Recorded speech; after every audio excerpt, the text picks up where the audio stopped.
No, stay where you are. Do not break the stillness of this moment. For this is a time of mystery. A time when imagination is free and moves forward swiftly, silently.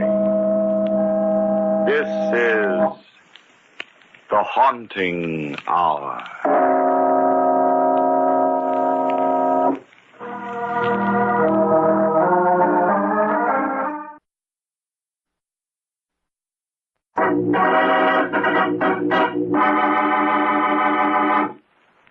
A corpse there was.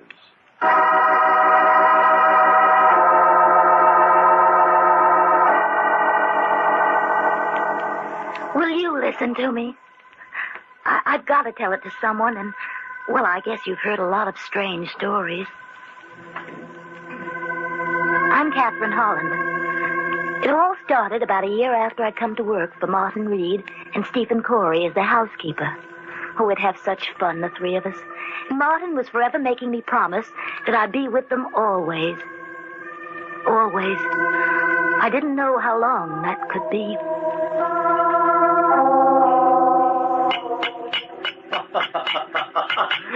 You're only joking, huh, Kathy? You wouldn't leave us. You'll stay with us always, won't you? Not if you keep doing that, Martin. Oh, you'll get used to it, Kathy. Oh, but cutting your own name on a tombstone, it's positively morbid. I don't see that. If a cobbler can make his own shoes, then surely a stonecutter can make his own monument. Well, that's true. After all, a man must do something with his spare time. And you, Stephen, of all people, have no right to scoff at me. Imagine a cemetery caretaker who wanders through the graveyard day and night, talking to the dead. If the people I met outside the cemetery, my dear Martin, were as interesting as the people I meet inside, perhaps I wouldn't. Since they're our only neighbors along this godforsaken road, and since I must get away from you occasionally... Now, look here, enough is enough. Are we going to let her boss us around, Martin? You nearly 60 and me twice her age? That's right. And you're 42, aren't you, Stephen? Yep. You know, I think for your next birthday, I'll start on a nice marble headstone for you. Okay, I quit. I resign. Oh, no, don't say that, Kathy. We need you, Stephen and I. Always before, our housekeepers were stout and rheumatic. You're so young. It was like all at once having the shades pulled up and the windows opened when you came. You won't leave us, will you, Kathy? No, I won't leave you, Martin. You promise? I do. If you promise to take your medicine. No, I told you, Kathy. I don't believe in that quack doctor. There's nothing wrong with my heart. Oh, Martin, don't be stubborn. It's not a matter of being stubborn. I know I'm perfectly all right. How about those attacks you've had? They were indigestion. You don't want to take that medicine because you and the doc have been enemies for years. You won't give him the satisfaction of treating you, even if it means... Please, Kathy. Don't you think I'm old enough to know my own mind? But Kathy's right, Martin. You should take your medicine. Oh, now you start. I'm going for a walk. I'll go with you. I don't want company. Now he's mad. Oh, don't take it to heart. He'll get over it. I wish he hadn't gone out in this weather. Yeah, I think it's getting worse. I'll go call him back. Stephen, what's that noise? I don't know. But just outside the house. It's our cedar tree. That last flash of lightning struck it. There seems to be... Kathy! What? Move away from the door so I can see too. No, Kathy, please. Stay in here a minute. I'll go out. Oh, I'll go with you.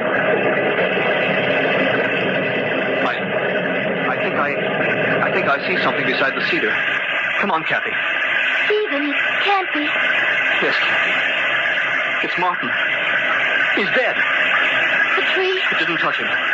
He died from the shock of it falling so close. It was heartbreaking. Strange, isn't it? The last tombstone he ever carved was his own.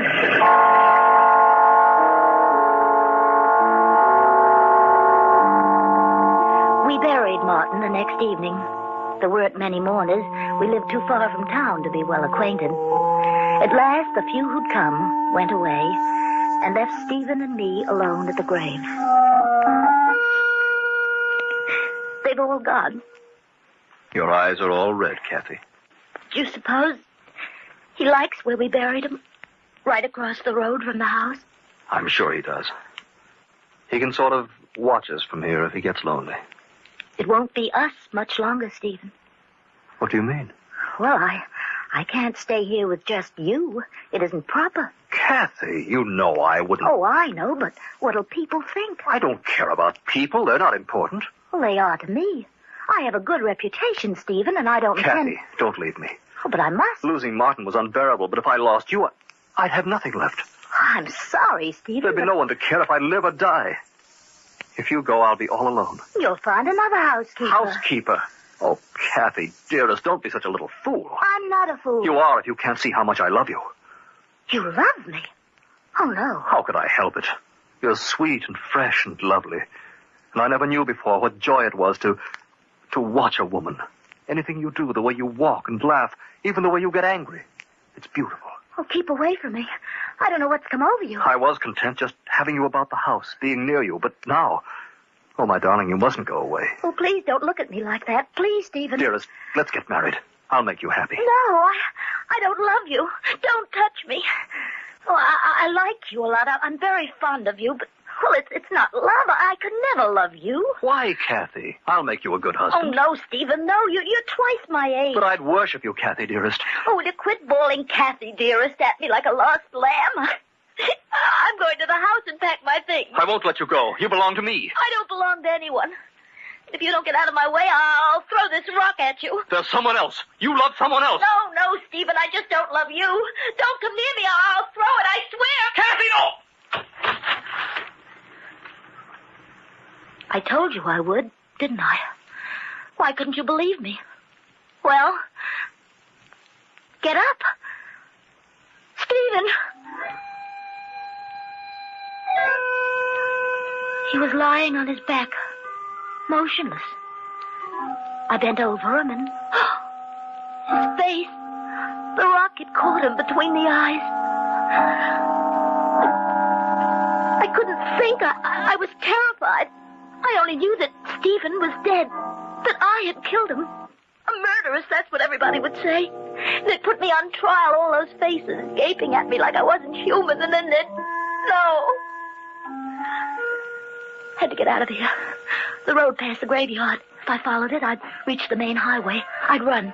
I'd run so fast no one would catch me. Oh, it was dark.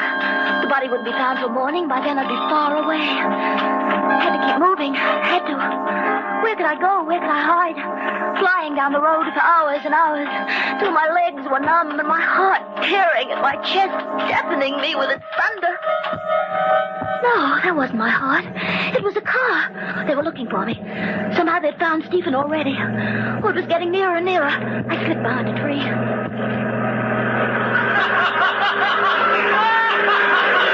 Not police. Not police at all. Picnickers. Oh, the only ones who might have seen me. They'll forget they even passed this way once they're safe at home.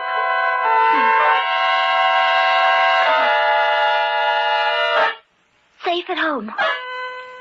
Suddenly, I realized what a fool I'd been. I couldn't escape a police dragnet by running away. They'd never stop looking for me. The best place to hide was at home. Why, of course. I'd gone back to the house from the funeral and straight to bed. Stephen had decided to stay at the grave a while longer. Everyone in town knew he liked to wander through the cemetery. And especially tonight, with Martin just buried. He must have caught a prowler, and the man had thrown a rock at him. That's how it happened.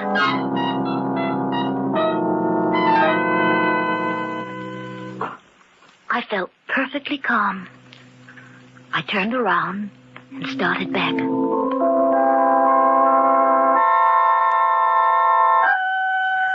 The sky had been cloudy all evening, but as I walked up the road toward home, it cleared. I remember how lovely the moonlight looked, spilling down the steps of the house. I started to climb them. Suddenly, I had an impelling desire to see Stephen's body. Oh, I tried to fight it, but the thought of him, cold and crumpled, lying like some cast-off doll in an attic, hypnotized me. I went down the stairs and started across the road.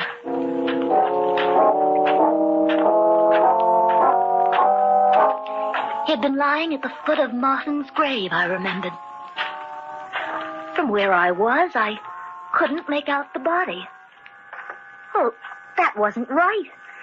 The old man was buried directly across from the house. I should be able to see Stephen. I slipped through the gate, hurried to where the corpse had lain. It was gone. There wasn't a trace of it. I dropped to my hands and knees, searching about the new mound of earth for some proof that it hadn't all been a nightmare, that I'd really killed Stephen. There wasn't anything.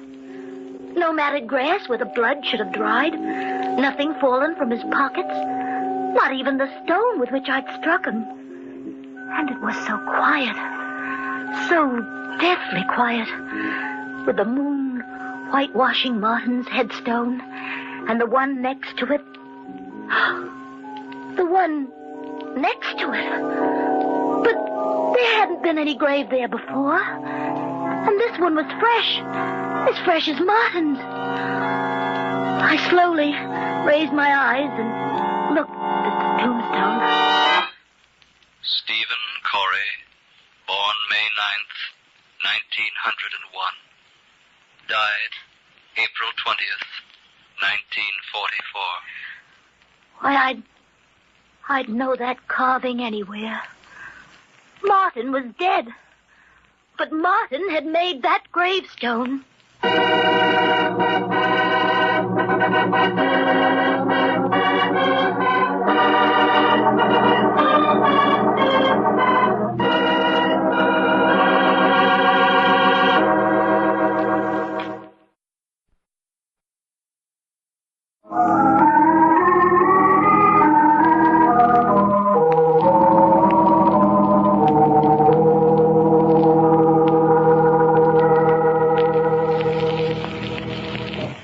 Kathy stands in the moonlight, staring at the grave plaque of Stephen Corey.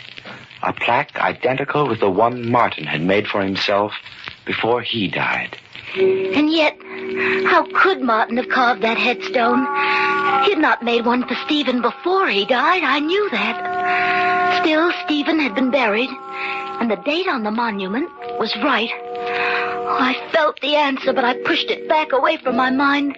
It couldn't be true that Martin had kept his promise even now and had carved the stone. That these dead who were Stephen's friends had buried him. Had he loved me so he wouldn't make me pay for what I'd done? Did he plead with them to cover him so I'd not be found out? I didn't know. I was paralyzed with fright. I had to get out of here back to the house before I lost my sanity. I don't know how long I lay there, cowering in my bed. At last, the darkness of the night closed in about me, and I slept. But then, out of the darkness, the doorbell rang. Sharp sound sent a streak of fear over my flesh. The police had come. Stephen's grave had been discovered. I had to go to the door. Are you Catherine Holland? I'm Estelle Bailey, Martin's sister. Oh, yes, I should have known. Come in, Mrs. Bailey. Stephen sent me a telegram this afternoon about Martin's death, and I took the first train out here. I'm sorry if I woke you. Oh, that's quite all right. Come in. I know it's been a long trip. Perhaps I can fix you a bite to eat. No, thank you. I'd like you to take me to see the grave right away. Martin's grave? Now? Miss Holland, I hadn't seen Martin for 9 years. I'm ashamed of that, and I want to rectify it now as soon as I can. If you won't take me, perhaps Mr. Corey will. Oh, he's not here. He's in town. Well, I'll wait up till he comes in. Oh, you'll wait a long time. I don't understand. Oh, Stephen was quite shocked by your brother's death, you know, and, well, he felt he had to get away from this house, so, well, he mightn't be back tonight. But if he went into town, why didn't he meet me at the station as he wrote he would? Well, I don't know. Every moment she sat there, she'd think more and more about Stephen's absence. I had to distract her the only way I could. I had to take the chance that she wouldn't notice that other headstone. But if she did notice it, I would have to kill her too. But just then something happened to spare us both. Oh, good heavens. Oh, look, it's raining again. Yes, the moon's gone in. It's pitch black outside. Then there's no use going into the cemetery, I suppose. I'm afraid not, Mrs. Bailey. What a shame. Finally, she went upstairs. I waited until I knew she slept. Then I took a spade and crept across to the cemetery. It was wet and cold, but I didn't notice the weather. For I had a scheme.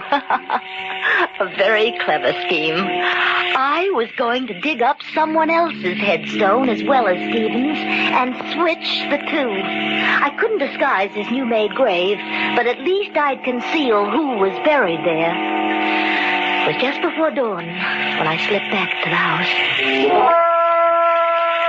Mrs. Bailey woke me about 8, and together we went into the cemetery. I came up level with the graves, and... Oh, no. No, it couldn't be. Why, I'd switched them last night. Stephen Corey, born May 9th, 1901. Died April 20th, 1944. His headstone. Exactly where it had been before. But I had dug it up. There were blisters on my hands to prove it. Mrs. Bailey, had she noticed? No. She'd gone right to her brother's grave and stood staring at it, wiping away the tears. I'm very glad of one thing, Miss Holland, that Martin is buried a little apart from everyone else. He liked to be alone most of the time, you know. Even in death, he would prefer solitude and being isolated from all the others. Solitude? Isolated from all the others? But Stephen was lying right by his side. She couldn't see Stephen's headstone. It was incredible, but it was true. Come, Miss Holland, it's raining. We might as well go now. I'll take the early train back to the city. After she'd gone, the house was empty, yet full of a screaming silence. And I sat looking out at the grayness of the lonesome day.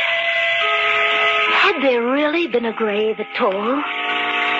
Growing inside me was a grim fascination to see. The mud sucked at my shoes. Through the dusk, I walked determinedly toward that spot where the headstone stood. I slipped through the fence. Then I was standing beside the tree, leaning against it. For I couldn't believe what I saw. There, beside the others, stood a third headstone, and stretching almost at my feet, a freshly dug grave. Even before I crept forward to see, I knew what the plaque would say. Catherine Holland, born June 7th, 1923, dead April 21st, 1945. Tonight, April 21st, that was tonight, and I was still alive. Martin, listen to me wherever you are. I said I'd be with you always, but you can't force me to follow you. You can't force me to follow you. Tears filled my eyes.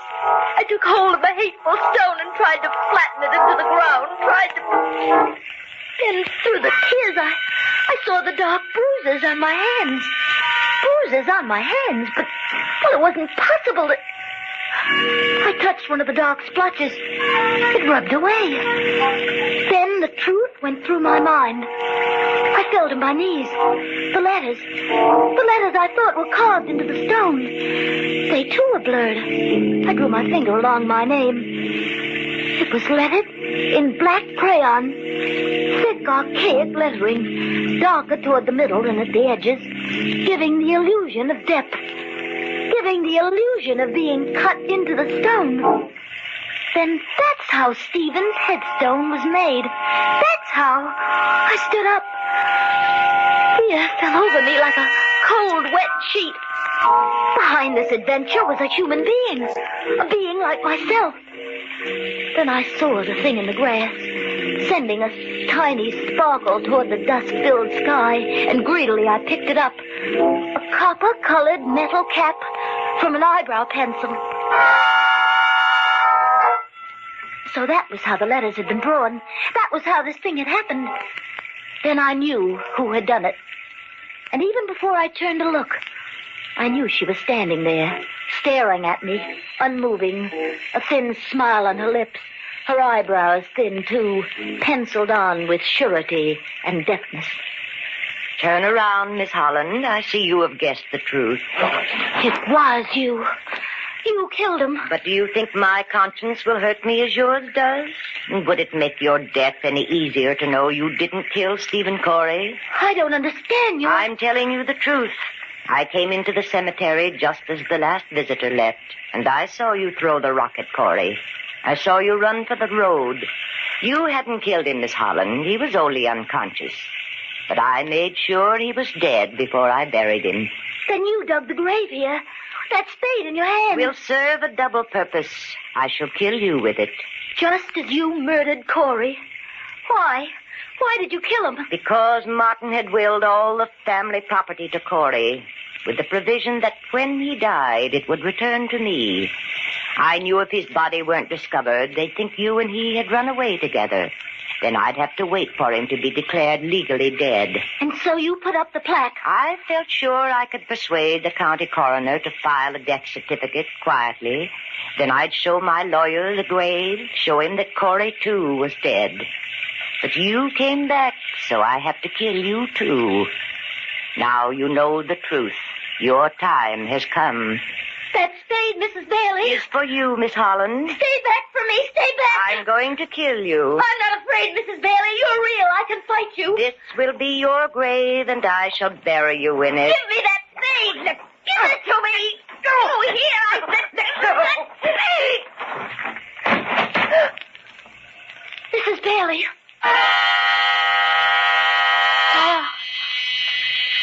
My eyes were clouded with flashes of blackness.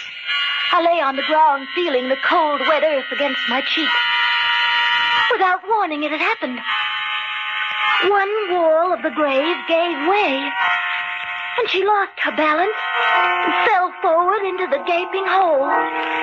Dirt from the mound began rolling down, clods of it covering the edges of her long skirt. And she lay still, silenced, at the bottom of the grave. A few wet clods of earth were still slowly tumbling down, as if they had an intelligence of their own, an intelligence that told them to bury the dead. Bury the dead. For she was dead, and she had died instantly. Her neck twisted beneath her loosened, flowing hair that hid the hideous sight of her eyebrows, thin and long.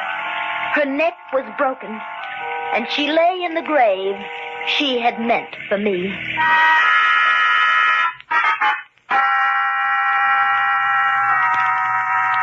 Perhaps, now I've told it, I can forget the horror of what's happened. But not soon. Not soon. One way Martin was right. In my brain, he and Stephen will be with me always.